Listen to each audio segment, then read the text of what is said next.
Grappling Hour is brought to you by Luda Gear, athletic support items created by grapplers for grapplers.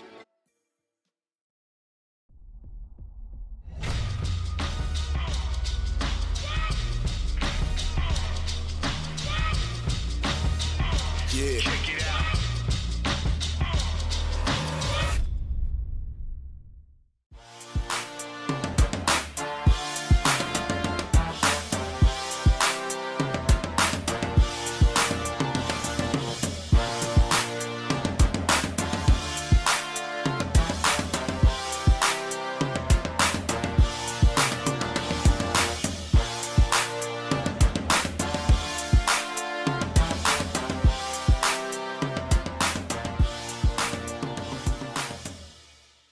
Hey, what's up, everybody? It is 8:35 over here on Best Coast time. It is your good friend Rafa Sparza. It is great to see you guys. I know we do different times here and there, but it's great whenever we get the opportunity to catch up with former guests. Now, before we introduce the guests, let's get some housekeeping underway. If you aren't following us, do so on all of our major social media platforms. You can catch us at Grappling Hour on YouTube, on Facebook, on Twitch. I don't play any video games on there yet, but we play some every once in a while. And you can also catch us on Periscope and Twitter as well. But let's get straight down to brass tacks right now. Folks, I'm very excited because we have a returning guest on the show today. Our guest is a Robert Drysdale black belt, a businessman and a philanthropist, as well as being a very, very active father, not just in the sense of being a dad, but also a jiu-jitsu dad, which, as everybody knows, is like being 5 dads at once. And of course, when he's not traveling around the world, he can be found on the mats, getting after it, and in some cases, even hitting sick heel hooks in competition, which we will talk about here in just a second. But right now, he's here to talk to us about an upcoming bout he's got on the Submission 143 card. Please welcome back to the show our good friend, John Valentine. John, how you doing, sir? Oh my God, it's so great to see you guys again. So hi Facebook, hi YouTube, and all. Great to see you again. Well, it is a pleasure to have you back on, sir. I guess first and foremost, I mean, here's the thing, man. It's been a while, but I've been excited to talk to you because of a few reasons. But number one, the last time we saw you, you were doing some great things for charity, and you were competing at the same time. Do you mind kind of catching up the folks and telling us what you were up to and how that all transgressed? Well, before we get into that, I want to give a shout out to the show. Obviously, you knew before I came on the show that I was a big fan for not only your support of underground MMA, but local and modern MMA. You've had some amazing guests on your show. Through your efforts, not just the efforts of the people who, after they saw our interview, stepped up to donate, but through the efforts of this show and really what you were able to produce, I'm happy to report that we raised over $15,000 for the Randy Couture Operation Knockout for the troops. So $15,000 went back to the troops to help wounded veterans, and personal checks that Randy Couture personally wrote for himself.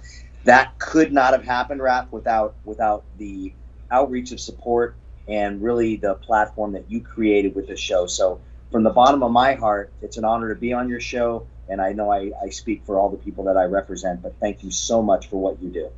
It's very nice of you. I mean, don't get me wrong. I'm going to make sure my name is on that check somewhere. Right. That I helped. No, but I mean, honestly, dude, it is so remarkable to see that kind of proactive change. And most people don't think that you can proact that kind of change, but $15,000 to help is nothing to scoff at. So kudos to you and your team. For a grappling match, right? So yeah, for literally a 6-minute grappling match and not a title fight at an MMA fight. So yeah, what we've been able to do in the culture and the team, and what you're doing is making a difference. And I'm not sure if enough people reach out to tell you what you're doing. It's great. So I really appreciate it. You know, hey man, we're all trying to push it forward, trying to make a better sport, and stuff like this. I mean, it's a no-brainer. It's just dope to see, you know, and if you get a good grappling match out of it, hell yeah, why not that as well? And I got to ask this, man. Okay, I saw your match, but I want you to talk me through your match, because even from when we interviewed the last time, there was an opponent change. So walk us through what happened. Like, how does that go for you? What were you thinking when you heard that you had to do another opponent before it's going? Like, does that change your regimen? Just walk us through some of that. Yeah, so I think to your point, I think I've evolved over the years that I worry less about the opponents and more just on my game plan of what I'm going to do. You have an initial strategy going in what you're going to do, but your game plan really is to be the best version of yourself, whoever you fight, right? So the the previous opponent, Rowdy Akers, great guy, had some personal things that he wasn't able to make the fight, and Jeff Carson, who I fought the year before, stepped up. He had an unfortunate loss of his brother, who was a veteran, about a week after our fight previously. His brother actually passed away about a week after our previous fight, which was 2 years earlier. So he asked for a rematch to, one, in spirit for his brother.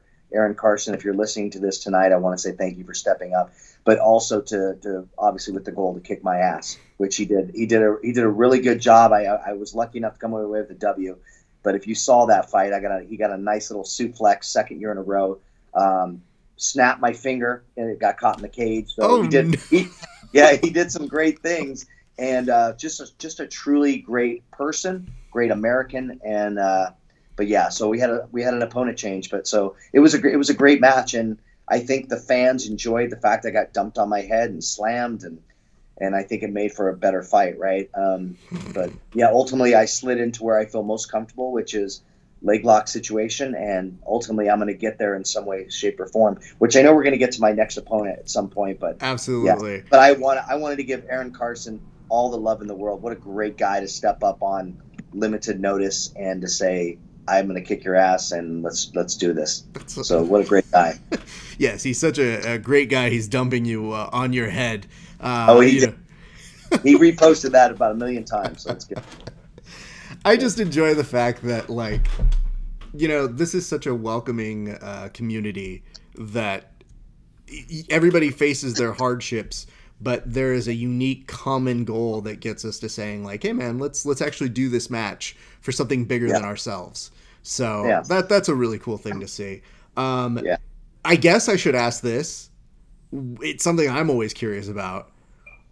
When you see yourself going in the head, do you have the record scratch moment like in a Scorsese film where you're like, you're probably asking yourself, how did I get here? Kind of a moment in your head when you're in competition.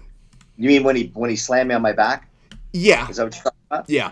Yeah. I mean, I knew as soon as he locked a body lock on me that I was going for a ride. And I'd love to be able to tell you that those cages and the pads are padded and they're not. No. They don't hurt. They hurt. They hurt like a bitch. And so I'm 40.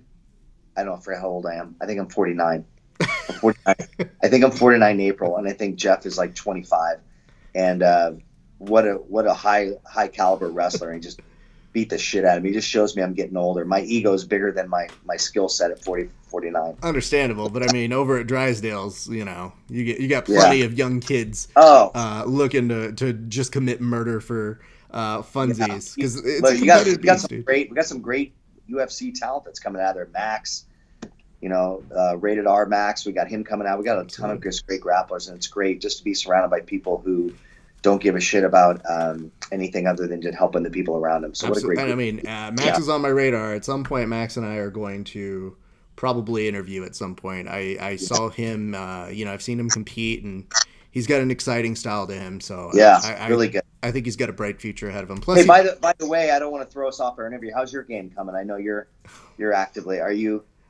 How's your game coming? What are you working on now? Leg locks? What are you sliding into? So I do this thing where, because I train gi and no gi, I try to give up like leg locks to not always become so dependent on them.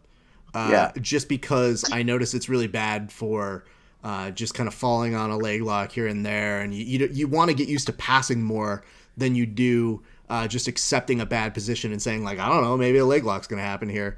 Because you really want to secure them. And I feel like those people who are so technically proficient at getting those positions, there's such a method to it that when I do it, I don't feel I'm there yet. But I tell people, I'm like, do whatever you want. Like right now, we had a couple buddies who were fighting MMA, and one of my friends, he didn't tell me he had a fight coming up, but I just noticed he was going a little harder. And I swear to God, he didn't tell me anything. And then maybe that same day after we trained, I saw a post from him being like, I'm fighting in Japan. I was like, that's why you were going harder. I knew it. I knew there was something wrong with you because normally I just waste you, but today for some reason it was harder. Right. But yeah, right now, the hardest part, and this is something maybe to talk with you about. Do you ever find that when something professionally good is happening to you, like your business, your outside ventures, that sometimes your jiu-jitsu schedule changes? So I guess my question to you, every week, look at you, you're in a suit right now. Listen, I mean, I don't need to tell you what it's like to have that kind of life. How do you balance that? How do you find to make that time and that adjustment in your schedule when sometimes you've got clients and business that don't necessarily have easily dictatable times? I think if you don't have a regimented schedule, a lot of it's just pre-planning, right? So if I know I'm going to fly to Orange County, New York, Dallas, Boston, wherever I'm flying to, then I try to associate with those gyms and try to get that stuff penciled in. But you have to anything in your life that's worth. We talk about goals, right? I don't know, Raph, at the end of the new year, if you wrote down your goals, if you put them on a piece of paper, you put them on a calendar, maybe you did, maybe you didn't. But I can tell you all the things that are important to me get put in my little calendar. And I have more stress over losing that little calendar. So I have to actually write down, train here, so I can look at my month at a glance and say, I'm going to have 15 days of training before the fight. I only have 10, so where am I going to make up the additional training days? So I have to work on cardio, weightlifting, whatever. So I try to I'm more strategic probably with my training schedule than I am with the actual on the mat stuff, right? So I'm just you have to be. I'm very happy to hear that. I'm fat, I'm old, so I have to be super strategic on getting ready to get. You're not fat, I'll tell you that much right now. I do know this for sure, though. I get to a point where I'm a scheduler. I love doing calendars. I love doing all that sort of stuff. Right. So nothing makes me madder than somebody canceling like a 6 a.m. session where I'm like, I don't think you guys understand what I need that for. So do you write it down? Oh, do you yeah. write down? So do you once you cross something out, do you have to restart a new page and write everything down again, or do you just cross? Yes. I should be a whiteboard person more and conserve the environment, but I really have to have a different piece of paper. And sometimes if I don't have a real piece of paper, then it just becomes like extra kind of like envelopes. Then like people are like, hey, can I throw this out? I was like, no, that's tomorrow's goals. I didn't get a chance to write it down. Give me that back. Would you consider yourself, I know you're a humble guy, but would you consider yourself a black belt in planning? When it comes to training, yes, because other ventures. So like right now, I'm doing this thing. We're coming up on 400 episodes of Verbal Tap, and I am very pleased about that. Thank you. Congratulations. Yeah. But one of the things that I've always wanted to do is I've wanted to make our archive as easily accessible as possible. And so you can do all that stuff digitally, but for me, I have to have a piece of paper and I cross things off of it. And like something as simple as writing the body of a text or the hashtags or stuff like that, I have to do it systematically because I have a goal that I want to hit to have it up by. And I want people to, like when you're proud of your work, you want to be like, hey, I want people to see, like, we've done 400 episodes and I think 20 of them are pretty good, but I know for sure that it's like, I tell my co-host this, I'm like, I think we are a good show and I'm very happy with the work that we do. And I think that in order to always reach that extra audience, even though it's kind of a pain in the ass, you got to be organized and reach out to those people who maybe don't know who you are. And that there's always a new audience to be introduced to. Even if when you think, oh, people already know us, you're always introducing yourself to new people. So I eventually I just literally bought like a notebook just to go down and make a page per episode and write notes. And I look to anybody else who's not like this, crazy. But to me, this is what makes sense. So by the way, the banner in the back looks amazing. Well, thank you very much. Compliments my sister, Kid A Photography. Yeah. Well, let's talk about this. I mean, I love hearing you write down your goals. If I can ask, what did you write down for this year's grappling goals? Yeah, so there's a couple things I want to do. So my grappling goals, I want to do 4 seminars. I banged out 2 of the 4. I was very clear that I want to do that. Again, that had nothing to do with money. It had everything to do with giving back to the sport that's given so much to me. And I banged out 2 of the 4 in the first month of January. I was overwhelmed with support. I spent 3 days in Utah. I hit 2 different gyms. I don't know how many different people, I was able to work with the teams on Fusion Martial Arts, Raven Martial Arts, some great martial arts schools. I'm going to be working my way towards Texas, Chicago, Midwest. The grappling seminar circuit's going to be great. That was one of my clear goals. I wanted to be able to do that, right? I don't care about making money. I just want to break even, get my room paid for, and those things. The next thing is I do want to make a run at Worlds. I'm coming off, my fight was 6 months after a severe Achilles tendon tear, major surgery. I was 8 months out. I'm not even supposed to even do anything for about a year. So I was very pleased in November that I was able to come back and win that fight. You saw I missed a couple shots, so my shots are not on point as they were at that point. I've evolved, my game evolves. But one of my goals is to win Worlds as a black belt. I won as a brown belt, a dragon that I chased for 17 years. I was really happy to win a world title, and I want to win a world title as a black belt. And more importantly, I think my journey's evolved in that I want to see my kids start to do the things that they want to do in this sport.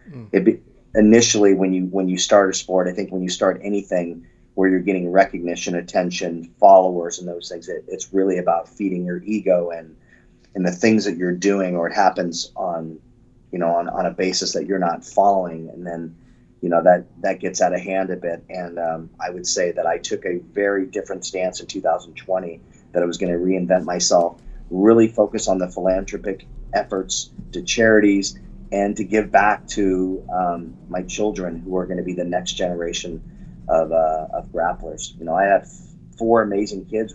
One's a cheerleader, 3 are very brutal submission grapplers, which will be fighting on the same card on March 7th, which I know we're going to get to. Yeah, we are. Winning a national title at 9 years old, I can't really imagine what that feels like. But I have 3 kids that are national champions, and they're 13, 12, and 9.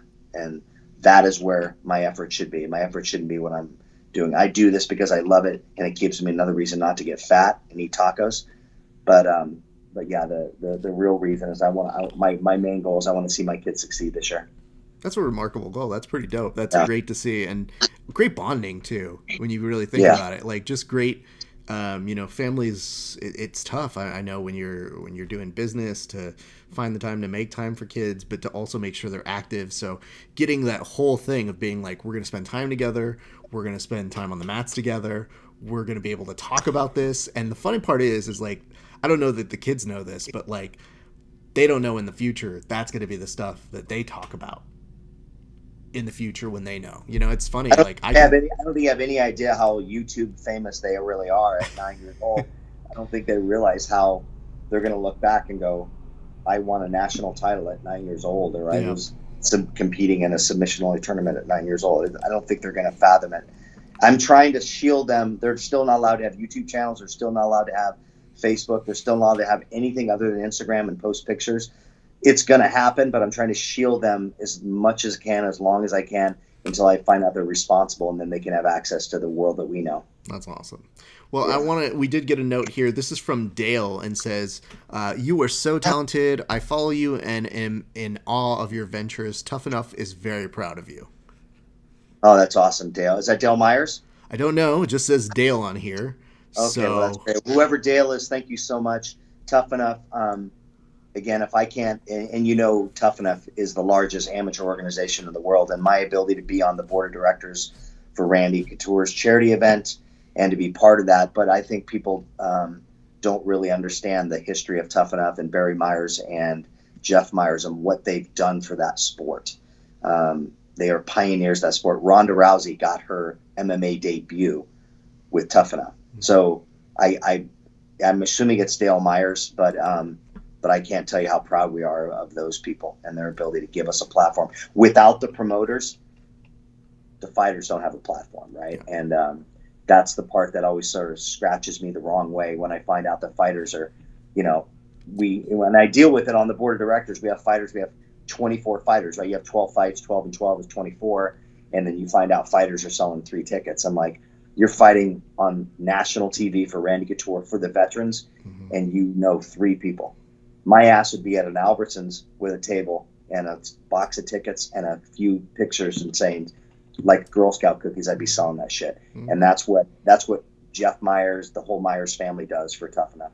They give back to us, and they're not making the UFC money, but they do because they love us. So God bless Tough Enough. We have some confirmation. It is Mrs. Meyer, yes. And she says, thank you very much with a giant heart. So kudos on that way. And I have to, I mean, I don't mean to. I love Jeff, and I loved Barry too when he was here with us. That's a great family, really great family. And I don't mean to really, put your business too far out there, but I would say this. I do believe that you were honored at that event that we were talking about earlier with a plaque from Randy Couture on that television broadcast. Is that correct? I was, yeah. But again, that plaque is not a representation of anything to do with me. That plaque is a representation of everybody who supported me. Had the people that are viewing this show, your fans, and all the people that believe in me to do something bigger than ourselves. That's why that plaque came. That plaque was a representation for everybody else. I was just lucky enough to be in the cage and get it accepted on behalf of everybody else. Let's talk about what's coming up here, because I'm excited about this. I know I previewed it, Submission Hunter 43. When you mentioned that you had this coming up, I was stoked. But then you also dropped the note that your family is going to be on this card as well. So first, let's talk about you, and then let's talk about how your family's involved. What is ahead for you on this card, sir? There's an opponent that I'm fighting in this card who, for lack of a better word, is a legend, right? So when I was a white belt, this person was already a black belt. They're a third-degree black belt under Pedro Sauer. It's none other than Chris Wells. Chris Wells was one of the first Utah black belts. What's interesting is Chris Wells is not much older than me. He may be a year or two older than me. This guy has lived and breathed jiu-jitsu. Again, I was a white belt and he was a black belt. Such an amazing guy, such an amazing business owner. And I fought him 3 times. It's 2 times. The first time I fought him at a small regional tournament, and I beat him by half an advantage point. I think it was like an advantage point. And I think I stalled, if I remember correctly. Chris, if you're watching this, I think I got a takedown, and I stalled and held him down so I could win by an advantage point. I don't remember.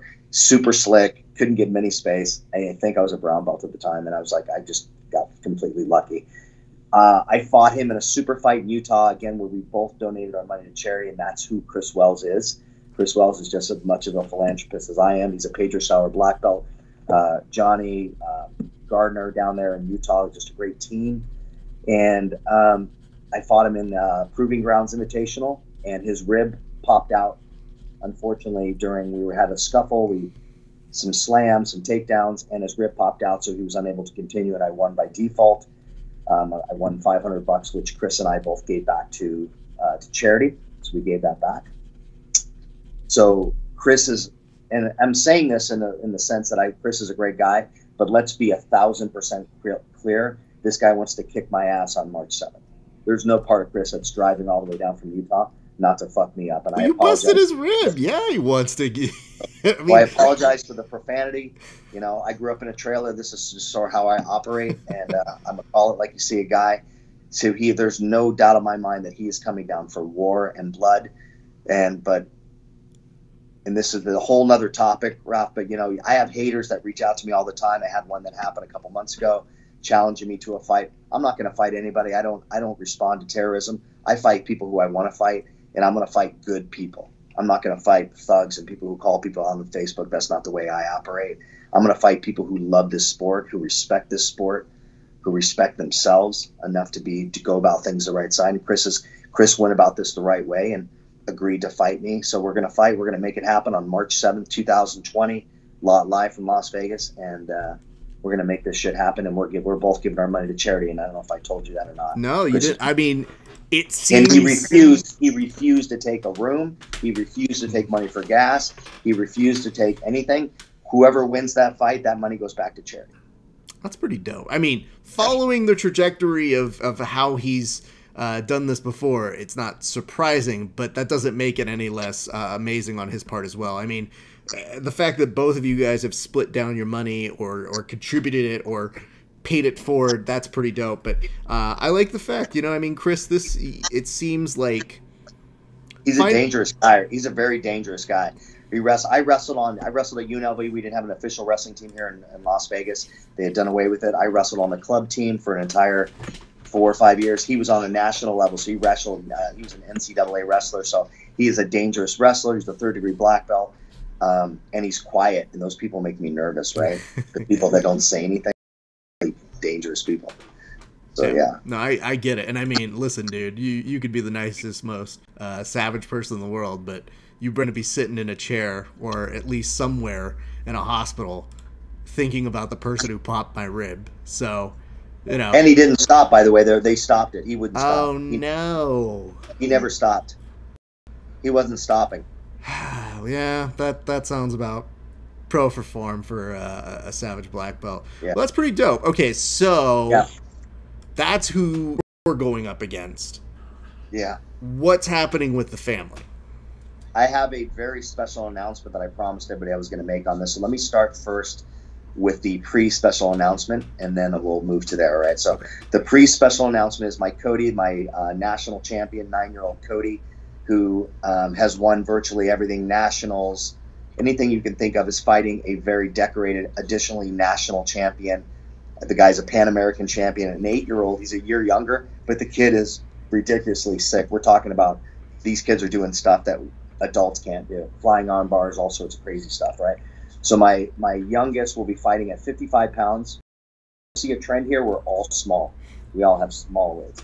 So yes, some people at 9 years old are 120 pounds, but Cody is 55 pounds. Will be fighting, representing Team Drysdale, Team Greg, everything. So he's going to be fighting. My special announcement is my 2 oldest boys, and I'm sure I'm going to see some comments pop up and people are going to chime in and say this is crap, but my 2 oldest boys, my 13 and my 12-year-old, could not get opponents. So they agreed to fight each other, and they have been fighting each other since they were 3 years old. They were in the same brackets, 3 and 4 years old. They grew up together on the mat together, and they fight every day at home. And everyone agreed without my recommendation. I mentioned nothing. And all 3 of my 4 kids, offered to give their money to charity. So any prize money that is made is going back to the troops. And I'm super proud about that because I did not lead that charge. My children came to me and said, we want to donate our money to charity. So that tells me that they're starting to see the value of service. They're starting to see the value of contribution to our veterans. And they're starting to see the value in something that is bigger than themselves. So I'm super proud to announce that JT, my oldest 13 at 75 pounds, will be fighting Kyle Valentine. My middle child at 12 years old, they're going to be going. And if you've never seen these two win national titles, you're going to see some crazy stuff. They're inventing stuff even today that I've never seen. That's my special announcement. What was your reaction when they told you they were up for it, that they wanted to do that? I had debates back and forth on whether or not brothers should fight each other. It's grappling, and I think in this particular case, and again, it's submission only, right? So I had one stipulation with the promotion, and I knew we were going to sell a shitload of tickets, and we've already sold a couple $1,000s worth of tickets for a grappling match, by the way. I said I had one stipulation, was that I had to be the ref for that fight. Because I know them well enough to know when something's going to snap and what they've done. So I will be reffing the match between my 2 boys. I think it's the best way to do it. They will not have coaches. They'll be the only fighters that night out of 30 fighters that will not have coaches. So they will have no coaches. That seems pretty fair. Plus, they can always come back to you if they have any complaints in the future. So I mean, Drysdale and Coach Greg might jump in across the way, but they're gonna let 2 brothers beat the shit out of each other for 6 minutes. So you mentioned there was like a little bit of debate about this. What did you hear in regards to that? I've heard everything. I mean, the people I've mentioned, some people in the community didn't like it, and some people who are just, they just don't like it. They don't like the idea of family fighting family, right? And I think if you think about what jiu-jitsu is, jiu-jitsu is a combat sport, just like karate, MMA. I think the risk level threshold is lower. They do it anyways every day in practice, and now they get a chance to showcase their skills on TV, and they get to do it for a cause. So they're really doing what they've done since they were 3. They have fought each other in competition by being in the finals and brackets literally since they were 3. They almost fought each other in the judo state championships. They've been doing it for 10 years, you know. So, which is the part we talked about before. It is crazy to me to look at my 13-year-old child and realize that he has been on the mat since he was 3. So he's been training a decade, and he's only 13. It's really bizarre. It's a really bizarre experience for me to watch them evolve. I guess it's interesting because we come in a realm where closeouts are a norm, and that people themselves say, like, yeah, I don't want to fight my he's like my brother, you know. So that's usually the excuse they give to get out of doing it. Yeah. And that's unfortunate because from a spectacle standpoint, you know, we never say, like, hey, murder this person. We just say, like, hey, could you give us a match? Like, you know, give us a competitive, fun match that you would be basically having a gym, so we just have an up or down, you know. And I know for promoters, that's a pain in the ass to have when people say that they don't want to do that. So here you have 2 young kids who, and if people are arguing what it is, I think they're projecting whatever their opinions of competition are in that respect, because it's what you make of it. And if these kids understand that it's for a charity and to give back, I mean, it's pretty well explained to them if they're willing to give up their money and they understand, like, hey, this is something that's way more important. $100 for a 12-year-old kid, and Cody's making, I think Cody's purse is 50, right? Whatever. Yeah. That's a lot of money for a 12-year-old kid, right? And they're beating the shit out of each other every day on a trampoline. So I'd much rather do it in a place where you can do it and raise some money.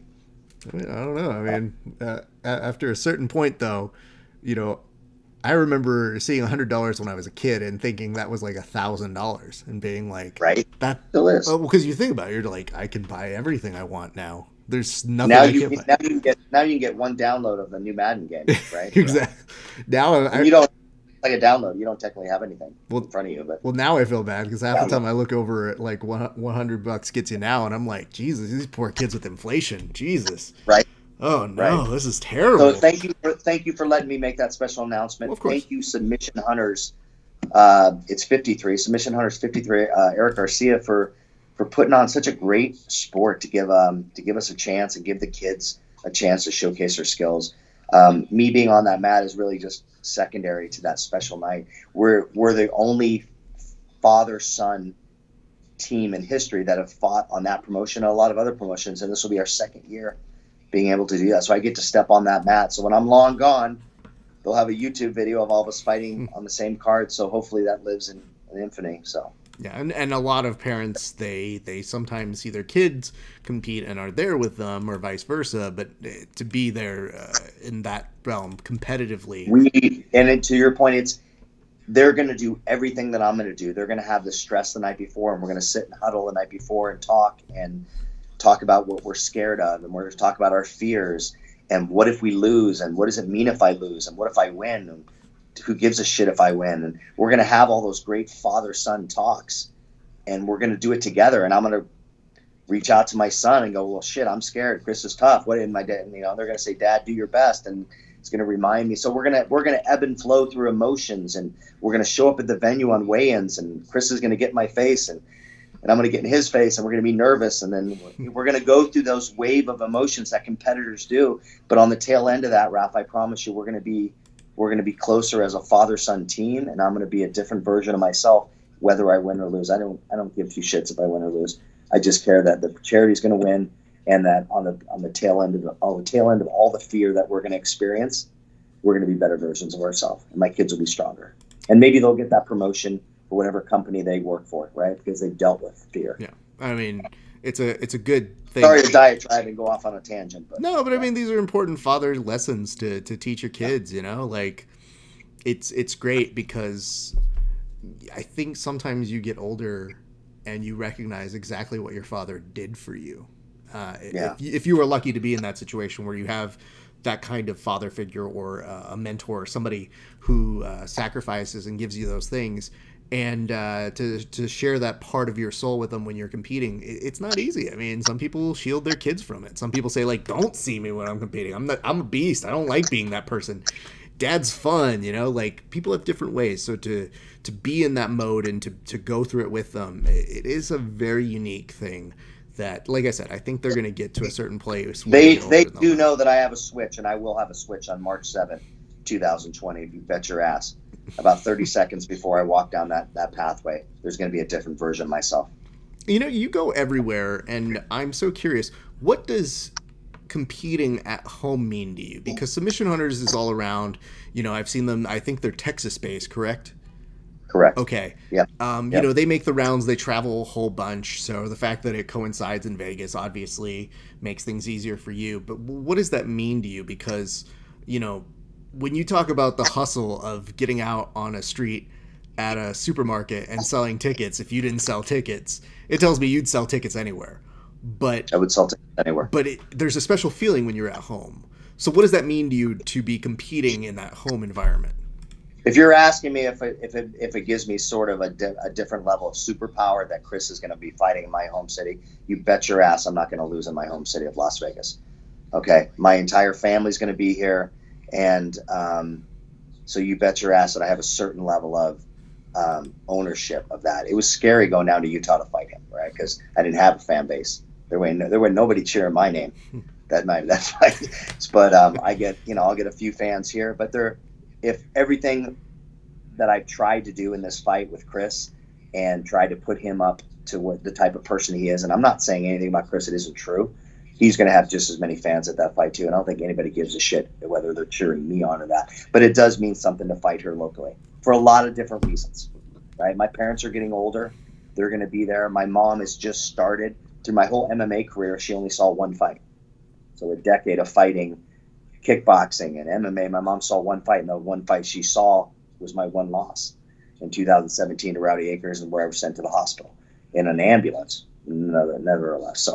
So it's important that my aging parents get to see me as well, and I get to experience that with my mom and my dad, and they get to see their family and friends. That's cool. But it means a lot. Yeah, it does. So I want to make my gym proud. I want to make my fans proud. I don't want to go up and I don't think my fans care if I win or lose. They want me to win. They want the best for me.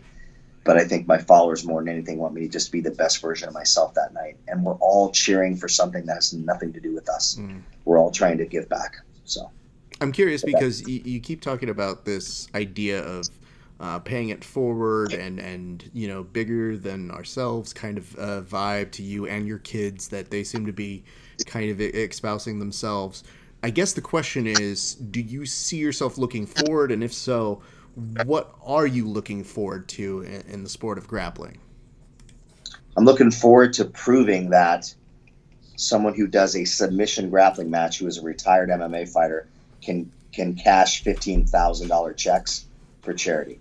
And I think, you know, our team, and I say our team, anybody who supports me, myself, who's doing it, but the people that support Team Valentine, we hold every record that Tough Enough, or not Tough Enough, but the Randy Couture Extreme Foundation has held. I hold the ticket sales records, monetary, I have all the records, because people want to believe in something that is bigger than themselves.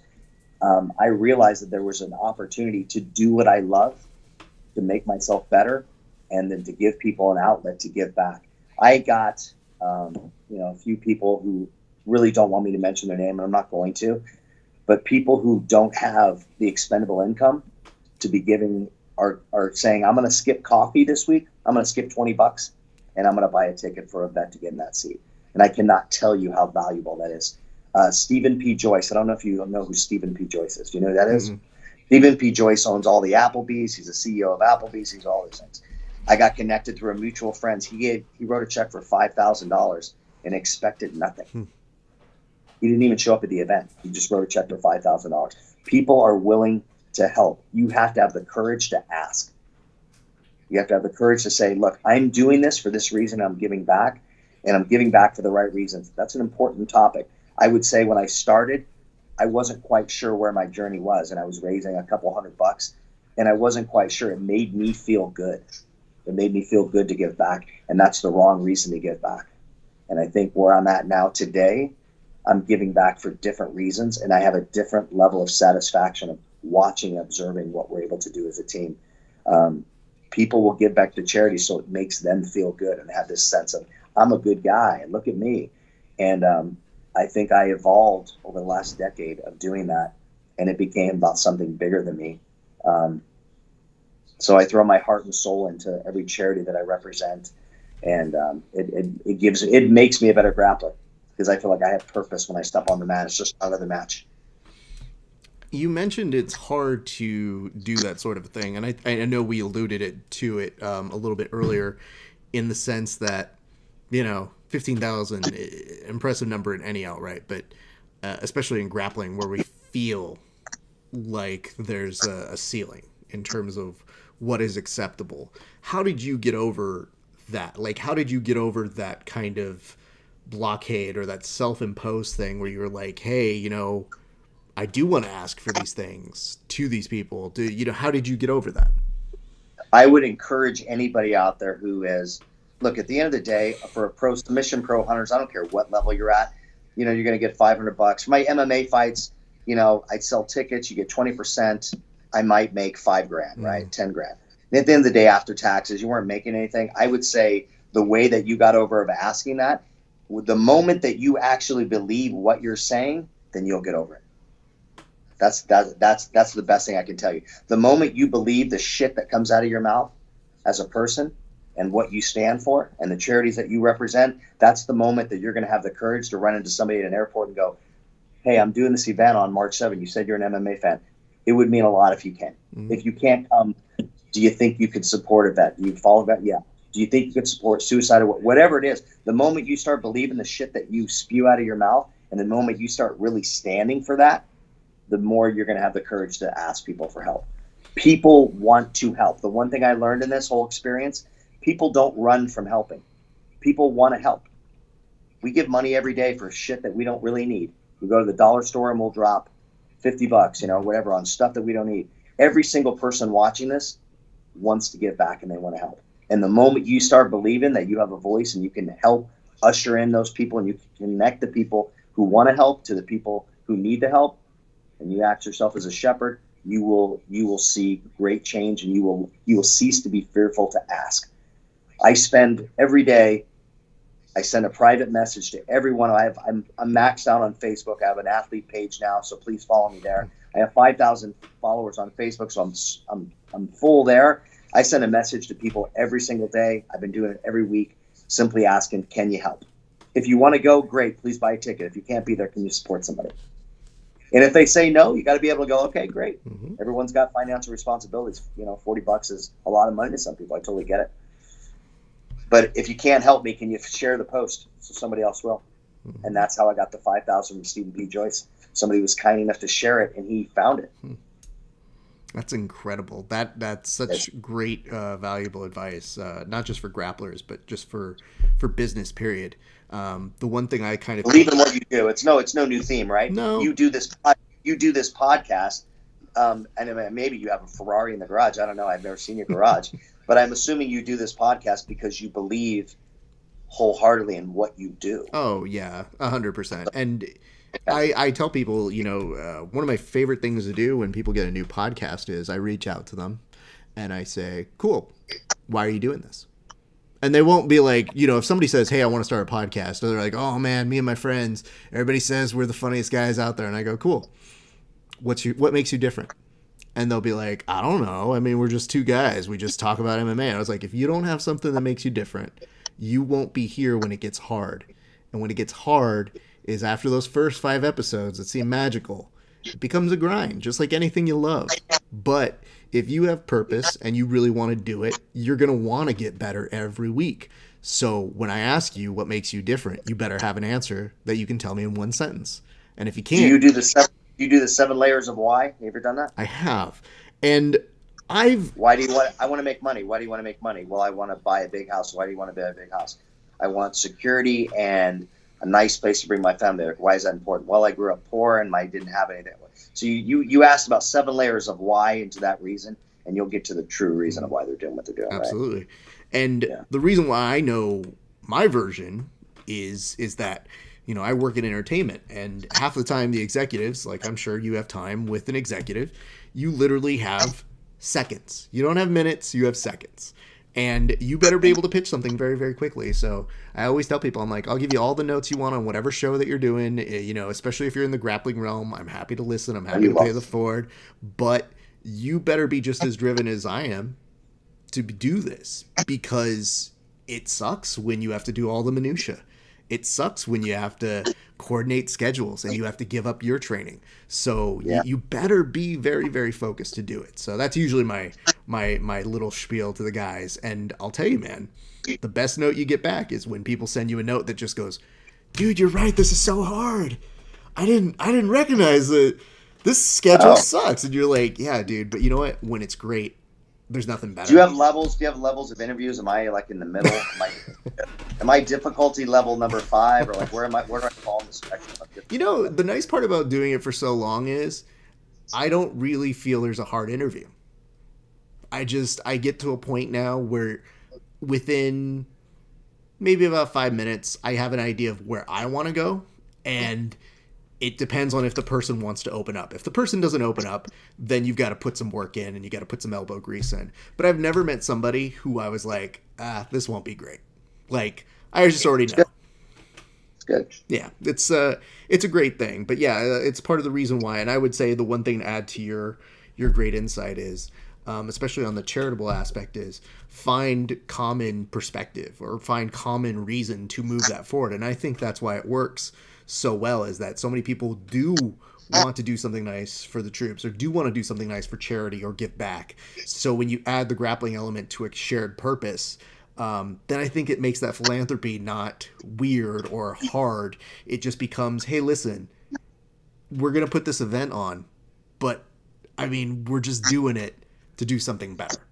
And so whatever version of that is for anybody out there doing it, I think it's a very noble goal. And I see a lot of people putting up seminars. Our good friend Levi Jones Leary did a seminar to help out people with the fires back in Australia. Yeah. And, you know, that was a kid that I looked at and I was like, you know, that's really cool. And so I can't be there personally. And so it becomes, put this note out, and I get people asking me about it. And it's one of those things where I'm like, I'm not in New York. I would love to attend that seminar. I would love to cover it and interview him. So you get moments like that. So I'm so glad that he found that through someone sharing it. So that's a pretty spectacular thing. I got to ask this, because we talk about when you figure out how you want to do something and what you want to achieve, there's got to be something that motivates you and what inspires you. I have to ask, what inspires you on a daily basis? Fear. What about fear specifically? You're going to give me the 7 layers of why, aren't you? Well, I mean, I got to tell you this. If you Bobby De Niro me with a one-word answer, I got to ask for it. So why? What fear? Failure. Fear of failure. Yeah. Fear of failure and not trying, right? So I don't know how you grew up, Ralph, but I grew up, you know, lived in a one-bedroom trailer with my single mom for a long time. So I have a lot of fears that go associated with that. Financial fears, all of those things that have driven me through the years to work just a little bit harder for fear of that, right? But I would say the fear that I am going to look back at 50 years old and be fat on a couch and not have the ability to be able to do all the things I want. I don't know if you follow Gary Vee or not. Do you follow Gary Vee? Great marketer, right? His patented line is, the biggest poison in your body is regret. You can't go back when you're 60 and say, I wish I would have done this. I'm going to fucking go out on the mat. I'm probably going to have a heart attack. I've broken every bone in my body. I've broken my Achilles, rotator cuff, nose, head. I've spent weeks in the hospital. I've had hundreds of thousands of dollars of surgery just in the last 6 years. I'm over $100,000 in surgeries just in the last 6 years. I'm going to go out on my fucking gauntlet. But I'm not going to look back and say that I didn't do it. So the fear of not trying, the fear of failure, the fear of all of those things drive me. So it's an easy answer for me. And I know fear shouldn't be a motivator. It really shouldn't. It's how I am. It's how I'm built. I don't know if that helps you. Probably not. No, I mean, it's interesting. Probably made me sound a lot more weak. But I'm driven by fear. I just don't want to. I don't want to look back and say I didn't try. I would say you probably just fear my response more than anything. I don't think that matters. I think. Did you sense that? No. Did you sense the need for acceptance right there? I was looking for acceptance. I mean, I think you're throwing it out there. I think I think that what you've done is you wouldn't talk about it unless you found a way to manage it and to pass that knowledge forward. So I think that that's an important aspect of recognizing how not to let fear be an all-encompassing cloud that you can't get out of your system. For you, it's a recognition of, no, this is what motivates me. To your point, it shifts. So it ebbs and flows, right? So, but I can tell you in competition mode, that fear drives me initially to train, to put in the work. But I can tell you, weeks before the fight, there's not an ounce of fear in my body. Yeah. I would say it drives me to do the things I do. It does not encompass me. It doesn't even have a place at the table. When I step on that mat, there's not a place at the table. That makes sense. It doesn't have a place. I liken it to when people ask, they're like, do you get nervous before you perform and you do comedy or you speak in front of people? And I'm like, no. And they go, why? And I was like, some people do, and that's not bad. It's good. You can manifest that fear and become a great performer. Lots of the best performers you've seen live have a fear of an audience. That's fine. Yeah. For me, the fear is not doing enough preparation. And so that's why I would never allow that to happen, is I would spend so much time preparing to do my stuff, get what I can prepare so inordinately as part of up here in that it can't throw me off, that by the time I go out there, I go, oh, okay, now I can have fun. And so I think that people have different ways of recognizing their motivators, but I think people are very fear-based. It's used as persuasion, it's used as manipulation, but when you use it for yourself and you know how to manifest it, it can be a very powerful tool for yourself as well. It is. I don't share that with my kids. I tell them just the opposite. Fears suck. It's a wasted emotion. It drops your hormones. It does all this bad shit to your body. It raises your heart rate. You know, dumps dopamine in your body. I could get all the biological stuff in there, right? But I don't tell them that. It's just me, because they're going to be motivated by their own stuff. Yeah. Right now, they're probably motivated on Instagram followers. Yeah, I mean, they're all up over 1,000 on Instagram, and they're 9, 13, and 12. Wow, that's impressive. How the hell that happens, right? I don't know. If you were to tell this to the younger version of me, that 1,000 people would know who I was and what I did when I was a kid, when I was their age, I would have been like, well, how did they find me? Raph, can you imagine at their age, when we were that age? I was jumping a BMX bike. I can't imagine stepping on the mat in front of a couple thousand people with a spotlight. Oh, hold up. You got something to share. I would say this. The only thing I can ever relate to being like so at that time is I learned how to gamble quickly as a kid, and my family would take cruises, which meant uncharted waters. So, you know, you lose a little bit of inhibition there of being like, yeah, true. Hey, listen, I'm a kid who's just doing this. And then you become known as the kid who's like gambling and winning money on uncharted waters, and you're like, uh-oh. So that's why I'm glad social media didn't exist, because there might be some buckets full of coins of me winning as a kid from different, sports. For a lot of reasons. Yeah. But I would say this. I think the nice part about it is that they are recognized for their talents and what they are doing. And I think that is one of the better benefits of social media, is when you can get that and extrapolate that. Let me say this. Okay, so we talked about who and what inspires you. Obviously, setting that great example for your kids. You told us a little bit about what you've got coming up at Submission Hunters.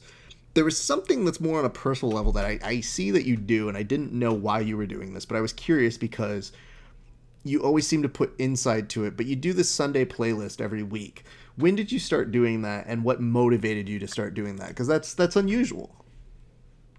It is unusual, yeah. So every Sunday, for the people that don't know, every Sunday, and I have for years, every Sunday I post a song that, I grew up with hippie parents. My father, who legally adopted me and gave me the wonderful last name of Valentine that I have now.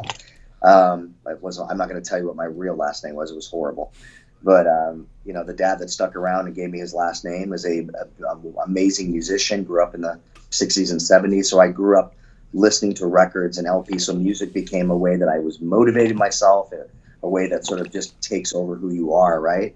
When I hear a song, and maybe when you hear a song, they mean something to us.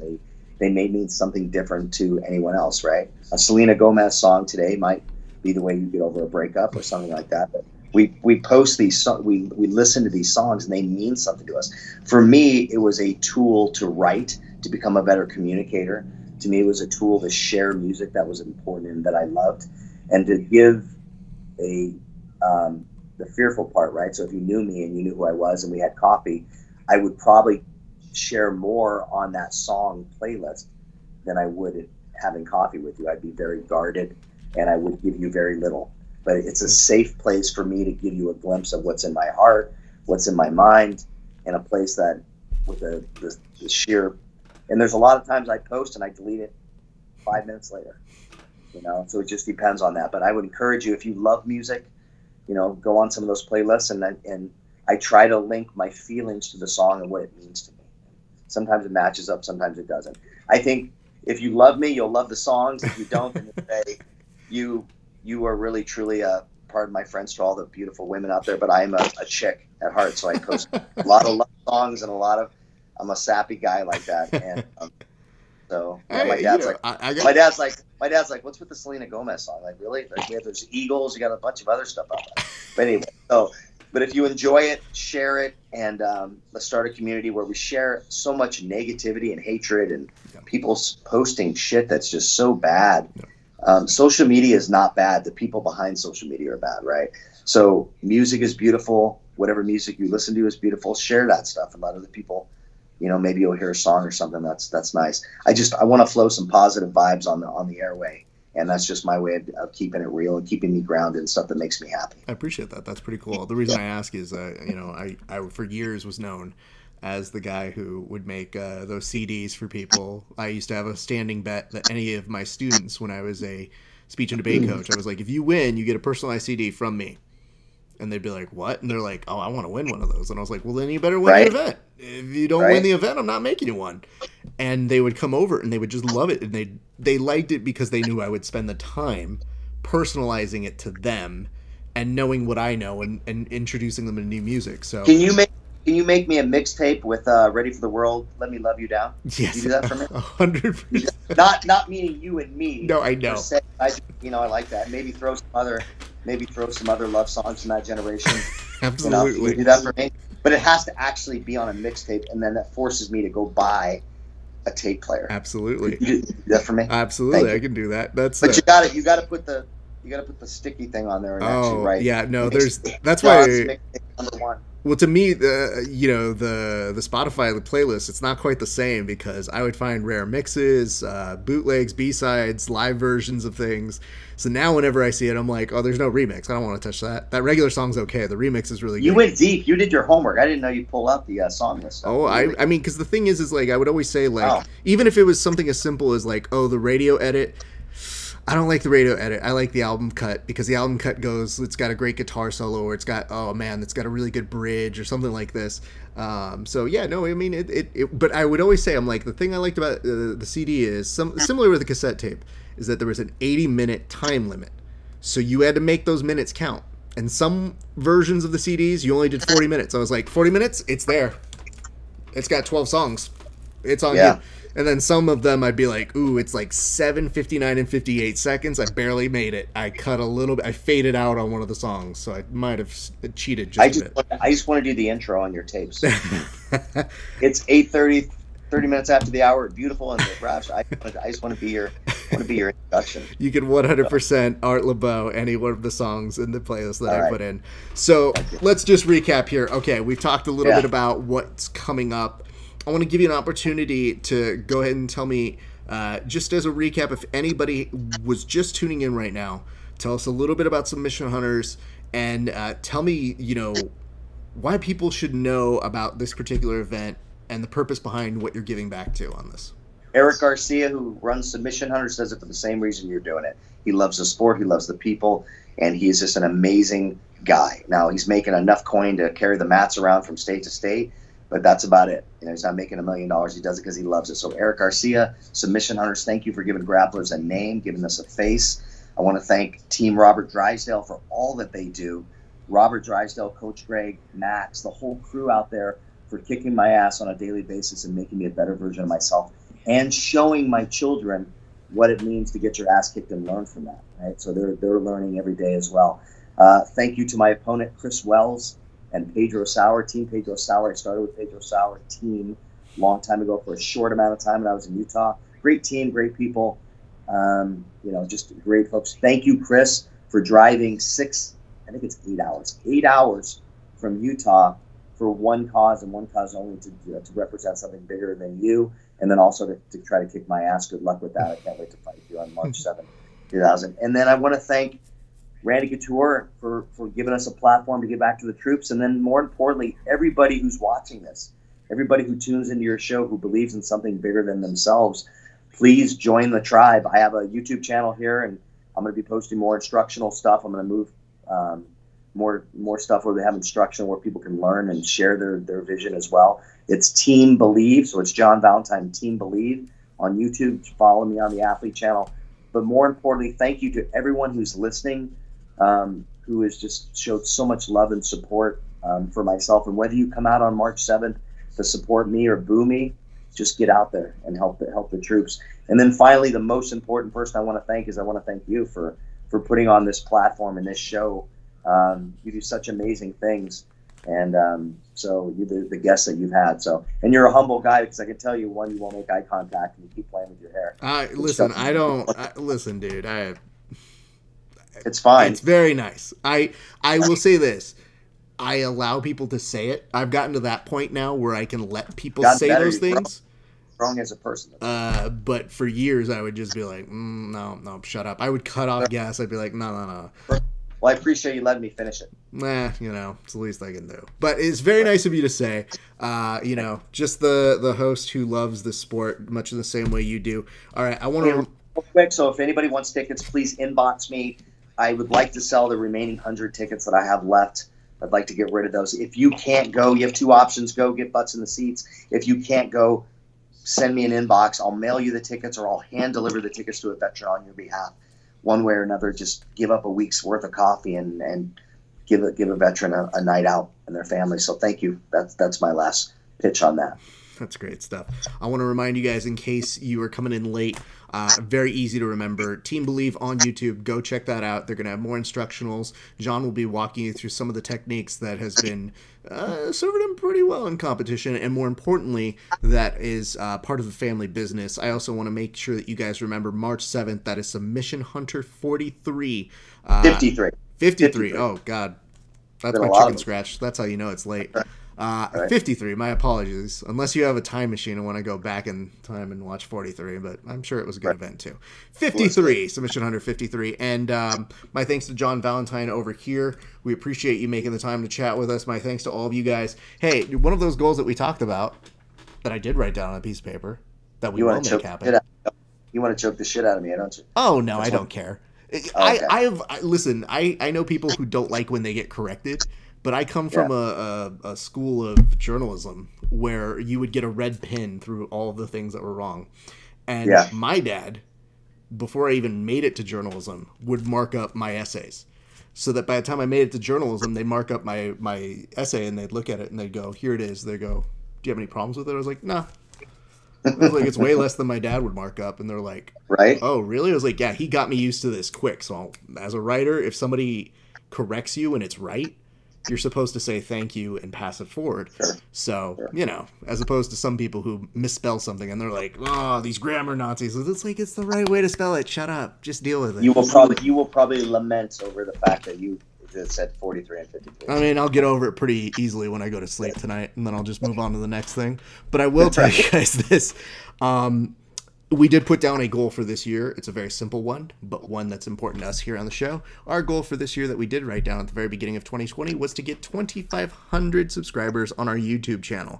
The reason being is more and more people tune in by the day, and we want to continue promoting the sport the best way we know how, interviewing grapplers, bringing you new original content, doing amazing things. One of our next upcoming episodes that we are doing is live on location from our good friend Strength and Mobility, and it is at a gym where we have a nice sit-down interview with our good friend Sven. It is an amazing interview. We get to do that, and if you guys haven't checked out our one with Milton Arguello, it is a great one where I went to go drink beers with him and shoot the shit. It's a great opportunity to see new stuff. So if you like what we do here at Grappling Hour, go follow us at YouTube, Grappling Hour. That's all I got for you guys today. It's been a great day for grappling. We'll see you on the mats.